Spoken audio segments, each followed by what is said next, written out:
Well, hola people, konnichiwa. Back again bersama saya Alfian di channelnya Kudetek. Dan di video kali ini kita kedatangan sebuah produk, bukan sebuah, melainkan 3 buah produk dari Deepcool. Iya kan?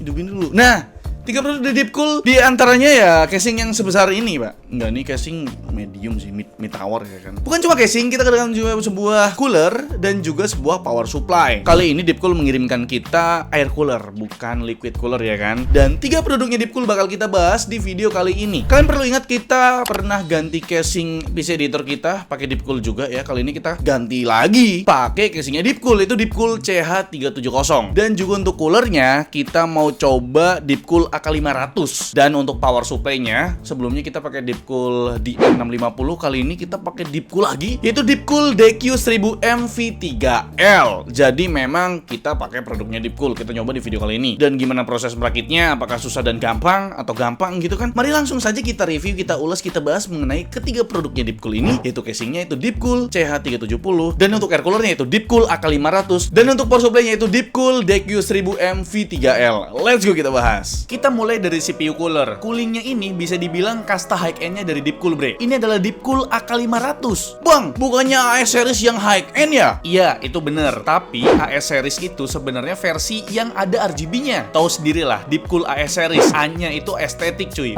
Balik lagi ke AK series ini. Tampilannya lebih simple dan minimalis, tapi khusus yang AK500 ini, looknya tuh gahar banget, bre. Lihat aja nih, heatsinknya segede gaban. Bisa buat nimpuk palanya si Deddy Rubicon. Deddy Rubicon. Tepatnya punya tinggi 158 mm kali panjang 127 mm dengan lebar 90 mm. Saking gedenya nih heatsink, bikin bobot keseluruhan cooling ini tembus 1 kilo. Disarankan sih pakai motherboard high-end yang punya PCB berlapis-lapis biar kuat tuh nahan bobot AK500 ini. Kalau dihitung-hitung jumlah lembaran heatsinknya ada 45 piece, bre. Nasionalis banget dah. Balik ke desain si AK500 ini. Pastinya di atas heatsink dikasih tab cover biar kelihatan rapih tanpa ada tonjolan-tonjolan heat pipe. Dan ini tuh minimalis banget. Cuma berupa sebidang cover plastik hitam yang ada emboss logo Deepcool dengan ukuran mini. Geser ke bagian kipasnya, ini tuh pakai Deepcool FK120. Di keempat sudutnya udah dikasih rubber buat ngurangin getaran pas lagi full speed. Bikin tingkat kebisingannya diklaim gak akan lebih dari 29 desibel, bre. Terus fan speednya tentu aja dinamis, ngikutin load dari sistem. Mulai dari 500 RPM sampai 1850 RPM. Dan soal tampang atau tampilan, kipas ini sefrekuensi lah sama unit AK500 yang tampil simple dan clean tanpa embel-embel RGB. Turun ke bagian heat spreadernya. Kalau kalian pikir ini berbahan perak, ya, saya pun awalnya demikian. Tapi sebenarnya ini tetap pakai tembaga tapi di coating silver layaknya perak. Tapi ya nggak apa-apa, bre. Karena tembaga merupakan konduktor terbaik nomor 2 di bawahnya perak ya. Soal heat pipe, saya pribadi ngerasa kurang, bre. Dengan heatsink sebongsor ini, kenapa heat pipe-nya cuma 5? Digenepin aja gitu loh, jadi 10 misalnya. Aduh, genepinnya kebanyakan tuh. Dasar Dharma Pramuka aja 10 kan? Ini nggak lucu sih.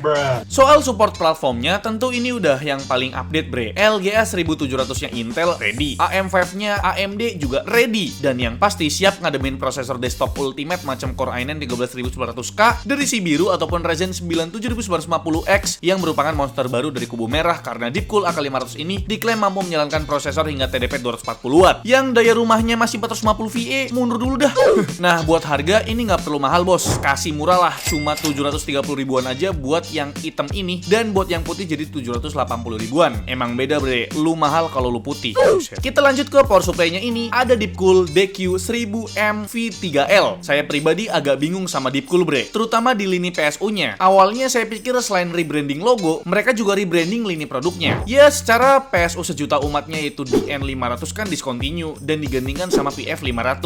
Saya pikir buat seri high-end-nya juga demikian. DQ series digantikan sama PQ series, tapi ternyata tetap dilanjut dong. Tapi DQ series ini tetap di rebranding kok. Utamanya dari segi packaging yang jadi lebih nice dan simple. Terus juga tampilan grill buat kipasnya juga jadi kotak-kotak, bre. Gak ketinggalan stiker-stiker yang di sekeliling produknya juga udah di rebrand pakai desain baru yang minimalis ini. Geser ke perkabelan, tentu aja udah full modular, bre. PSU Elite nih, perkabelannya sendiri cukup komplit. Bahkan nih, kabel buat power PCI yang 6+2 pin berjumlah 4 kabel. Tapi sayangnya, bre, DQ1000 ini masih belum support RTX 3.0 yang punya kabel VHPWR buat lini RTX 4000 series dari Nvidia. Tapi kalian bisa tetap pakai PSU ini sebagai sumber daya dari RTX RTX 4000 series kok. Tentunya kalian perlu pakai converter via PWR yang biasanya tersedia di paket pembelian si VGA cardnya. Soal spesifikasi, Deepcool DQ1000M V3L ini udah bersertifikasi 80 plus gold yang legit alias real. Kalian bisa buktikan dengan cek langsung di website clearresult.com. Di situ tertulis efisiensi daya hampir tembus 92% saat berada di 20% load. Gokil sih ini. Terus soal harga, setelah saya cek and recheck di toko ijo, unit Deepcool DQ1000M V3L ini jadi yang paling terjangkau di kelasnya. Dengan kapasitas 1000 watt 80 plus gold dan udah full modular, PSU ini dibanderol 2.050.000. Pesaing terdekat sih cuma FSP, itu pun selisihnya 300.000 lebih mahal ya FSP. Terus ada MSI yang lebih mahal 500.000 dan bikin DQ1000M ini jadi opsi paling menarik buat dibeli. Cuma kurangnya menurut saya kita nggak dapet pouch atau tas khusus buat nyimpen kabel yang nggak kepake. Detail kecil emang, tapi buat saya sih perlu nih pouchnya. Lanjut ke pemain utamanya yaitu casing Deepcool CH370. Sebuah casing PC yang nggak cuma menekankan estetika, tapi juga fokus ke airflow-nya karena di sisi depan ini punya grill dengan 2 pattern berventilasi yang bisa kita gonta-ganti tampilannya. Detail kecil lainnya ada sebuah headset hanger model pop-up gini, jadi bisa menghemat budget, nggak perlu beli headset stand lagi kan.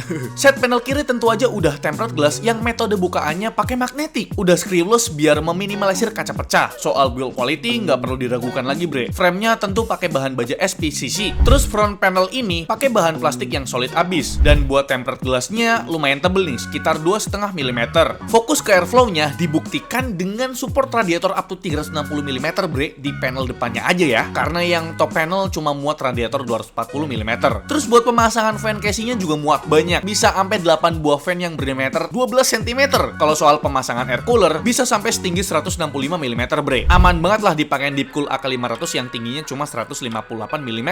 Buat kompatibilitas motherboardnya cuma bisa muat motherboard dengan form factor MATEK dan mini ITX. Terus tray storage ada satu di kolong bawah yang bisa nampung 2B harddisk 3,5 inci dan ada 2 titik buat mounting SSD ataupun harddisk yang ukurannya 2,5 inci. Terus GPU clearance-nya cuma bisa muat sampai panjang 320 mm yang artinya RTX 4000 series kayaknya belum bisa muat di casing ini. Karena rata-rata RTX 4000 series panjangnya udah lebih dari 350 mm bre. Tapi kalau misal kalian mau build pakai RTX 3000 series yang high end masih muat lah. Terus nggak usah khawatir boardnya bakal bengkok karena Deepcool udah ngasih GPU holder di casing CH370 ini. Soal harga ini kisaran 730 ribuan buat yang Black Edition, dan tentu yang putih lebih mahal 30 ribu bre. Buat ngelengkapin komponen yang udah ada dari Deepcool tadi, kita pakai komponen yang emang dipakai oleh editor kita, mulai dari prosesornya Intel Core FF 12600K, motherboardnya MSI MAG B660M Mortar Wi-Fi DDR4, memori atau RAM-nya dari TeForce Extreme RGB Gaming 2x8GB DDR4 3200 MHz yang White Edition. Storage-nya tentu aja pakai M.2 NVMe SSD TeForce Cardea Z4401 TB dan VGA card-nya Palit RTX 3060 12GB dual. Kita ada tambahin 2 kipas dari Deepcool FC120 di panel depan buat intake ke dalam ruang casing ini bre. Dan sekarang saatnya kita proses perakitan. Pertama tentu aja kita pasang prosesornya, lanjut pasang M.2 NVMe di SSD di slot yang atas. Sebenarnya pasang di bawah bisa juga sih, karena sama-sama support PCIe Gen 4. Sekarang kita pasang CPU cooler Deepcool AK500-nya. Dimulai dengan pasang back panel bagian bawah mobo, terus pasang bracketnya, lanjut olesin thermal pasta bawah Deepcool. Pastanya ini premium bre, model suntikan yang isinya banyak. Terus lepas dulu kipas dari heatsink biar gampang ngebaut ke bracketnya. Nah, buat baut yang satunya lagi, kita perlu buka tab cover pada heatsink. Terus kita baut pakai obeng bawaan Deepcool. Kalau udah kenceng, jangan lupa pasang tab cover dan juga kipasnya bre. Terus tahap akhir, colok kabel dari fan CPU cooler ke header yang ada di motherboard. Langkah selanjutnya, kita pasang 2 keping RAM ini. Jangan lupa dikasih spasi karena slot RAM di motherboard ini ada 4. Urusan permoboan tinggalin dulu. Sekarang saatnya bongkar casing Deepcool CH370-nya. Terus ditidurin deh buat masukin permoboan tadi. Pindah ke unit PSU Deepcool DQ1000M V3L-nya. Kita persiapkan kabel-kabel yang diperlukan. Jadi yang nggak dipakai simpen aja di dusnya bre. Sebelum pasang PSU ke casing, kita colokin dulu nih kabel-kabel yang udah kita siapkan tadi. Kalau udah, baru deh pasang unit PSU-nya ini ke casing dan baut ke 4 titiknya. Nah sekarang kita rapiin tipis-tipis per kabelannya. Kalau udah rapi, kita lanjut pasang unit VGA Palit RTX 3060 12GB ini. Jangan lupa dibaut ke casingnya. Terus ditutup biar rapet. Dan langkah terakhir, kita colokkan kabel 8 pin power dari PSU ke unit VGA-nya ini. Udah deh, rakitan PC-nya kelar. Editor siap kembali bekerja. Asik. Oke bre, itu dia untuk proses perakitannya menggunakan casing dari Deepcool, yaitu Deepcool CH370, dan untuk air coolernya kita pakai Deepcool AK500, dan untuk power supply-nya kita pakai Deepcool DQ1000M V3L.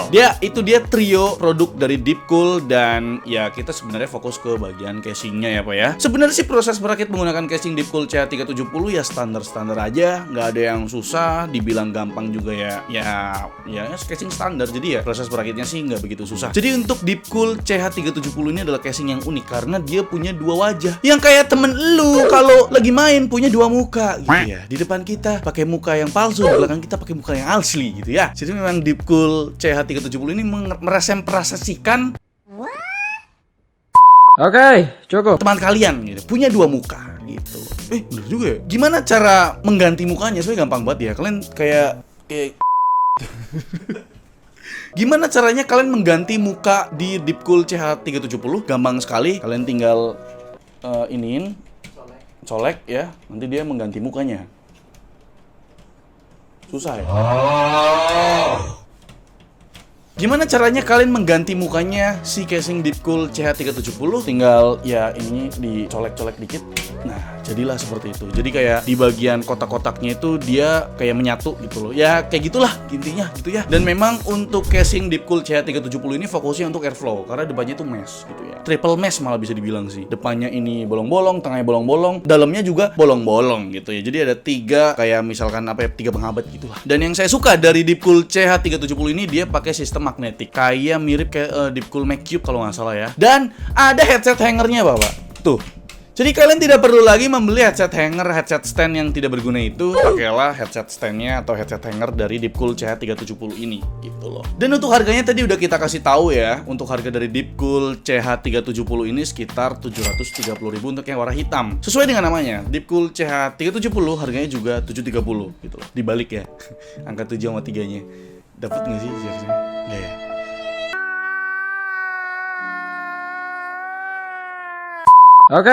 Cukup. Ya kira-kira seperti itu untuk ulasan atau pembahasan atau review dari kita mengenai casing terbaru dari Deepcool, yaitu Deepcool CH370. Dan untuk air cooler yaitu Deepcool AK500. Dan buat power supply-nya yaitu Deepcool DQ1000M V3L. Ini adalah sebuah PSU yang paling murah di pasaran, yang 1000 watt, tapi sayangnya belum support ATX 3.0. Harusnya sih Deepcool tahun ini ngeluarin ya PSU ATX 3.0 karena saya udah dapet sneaky peeky mengenai power supply terbaru dari Deepcool yang udah support ATX 3.0. Dan selanjutnya kita ngebahas soal coolingnya dari Deepcool, yaitu Deepcool AK500 yang heatsinknya segede gaban dan buat harganya itu 730.000 juga sama kayak casing ya. Dan untuk performanya gimana, kita bakal bandingin sama air coolernya atau liquid coolernya dari MSI ya, yaitu MSI Core Liquid 240R ya kan, yang 240 mm radiatornya. Apakah untuk air cooler Deepcool AK500 ini bisa mengimbangi liquid coolernya MSI yang harganya itu hampir 2 kali lipat? Oke, kita lihat ya. Pertama untuk kondisi idle yaitu 38 derajat Celcius, sedangkan Deepcool AK500 lebih adem lagi yaitu 35 derajat Celcius. Nah, buat suhu maksimumnya pas pakai all-in-one liquid cooler dari MSI Core Liquid 240R, suhu maksimumnya di 78 derajat Celcius, sedangkan pas pakai Deepcool AK500 ternyata suhu maksimumnya sama di angka 78 derajat Celcius juga. Dalam kondisi pakai AC 26 derajat Celcius, dan untuk prosesornya kita jalan default di 4,9 GHz sekitar 130